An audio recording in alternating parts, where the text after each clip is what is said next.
and Hunter. And he goes with Christine in the back, and there are 3 boys and another one on the way. And he's going to come up here. They joined our church a couple months ago, but this morning, right?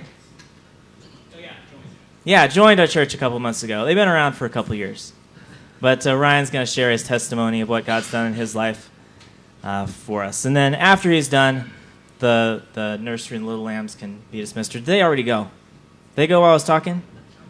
Some of them did? Got to listen for all the instructions, guys. Yeah. Anyway, officially they can all go after Ryan shares his testimony. But we look forward to hearing what God's done for you, Ryan. Just go ahead and stand right here in the middle.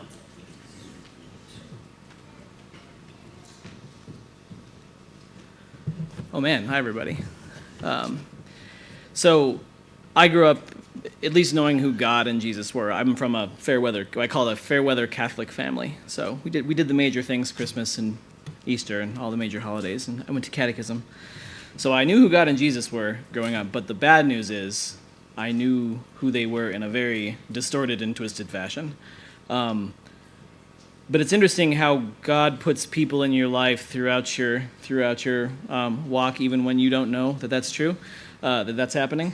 So in high school, I had a very tight group of very good evangelical Christians who were working on me, planting seeds.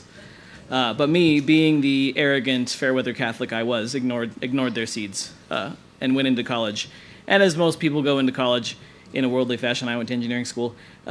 You forget about all that stuff. I kind of let all that stuff just fall away, and I was an agnostic, man of the world, here to do cool stuff because I'm an engineer, right?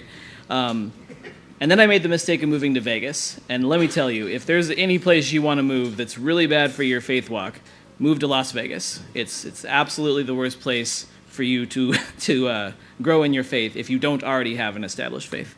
So moved to Vegas. Got to travel the world on my company's dime, did all kinds of cool stuff, got to do all the stuff that the world would ever want you to do to say you had fun and did successful stuff.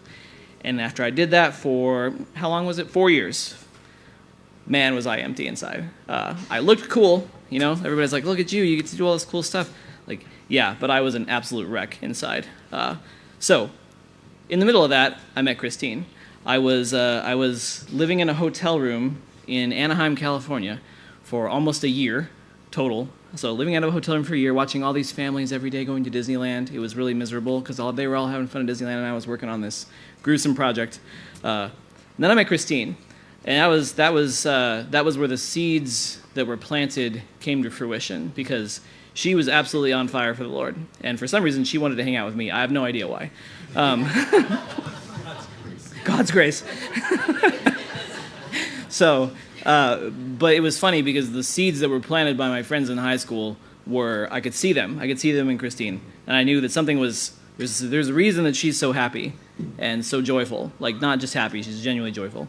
So I started hanging out with Christine. I got back into reading my Bible. It's kind of the typical, I followed the girl to church kind of thing, because I did. But she wasn't, she was very good. She was like, no, I'm not just gonna, start dating some guy who's not a believer. So fortunately, it took about 9 months-ish since we started hanging out. I did rededicate my life to Christ. Oddly enough, I was on a cruise in the Mediterranean, and I was listening to these podcasts, these pastors' perspective podcasts through Calvary Chapels. That was actually what got my mind and my heart back into it. And then, fast forward a year later, we went to Israel. I got baptized in the Jordan. That was really cool.